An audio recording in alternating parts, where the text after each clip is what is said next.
कलादम joint action committee के मुसल्लह जत्थों का रावलाकोट में सिक्योरिटी फोर्सेज और आम शहरियों पर हमला।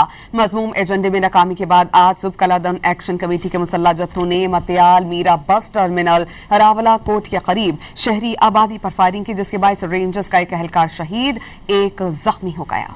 मुज़िलाना कार्रवाई के बाद पुलिस ने सूरत हाल को कंट्रोल में ले लिया और इस सारी सूरत हाल पर काबू पाया। कलादम कमेटी रावलाकोट में शहरियों और फोर्सेस पर हमला किया गया। कलादम ज्वाइंट एक्शन कमेटी के मुसल्लह जत्थों का रावलाकोट में सिक्योरिटी फोर्सेज और आम शहरियों पर हमला। मज़मूम एजेंडे में नाकामी के बाद आज सुबह कलादम एक्शन कमेटी के मुसल्लह जत्थों ने मतियाल मीरा बस टर्मिनल रावलाकोट के करीब शहरी आबादी पर फायरिंग की, जिसके बायस रेंजर्स का एक एहलकार शहीद, एक जख्मी हो गया।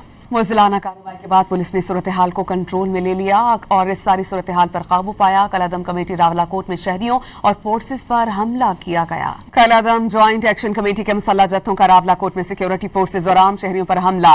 मज़मूम एजेंडे में नाकामी के बाद आज सुबह कलादम एक्शन कमेटी के मुसल्लह जत्थों ने मतियाल मीरा बस टर्मिनल रावलाकोट के करीब शहरी आबादी पर फायरिंग की, जिसके बायस रेंजर्स का एक एहलकार शहीद, एक जख्मी हो गया। मुज़िलाना कार्रवाई के बाद पुलिस ने सूरत हाल को कंट्रोल में ले लिया और इस सारी सूरत हाल पर काबू पाया। कलादम कमेटी रावलाकोट में शहरियों और फोर्सेस पर हमला किया गया।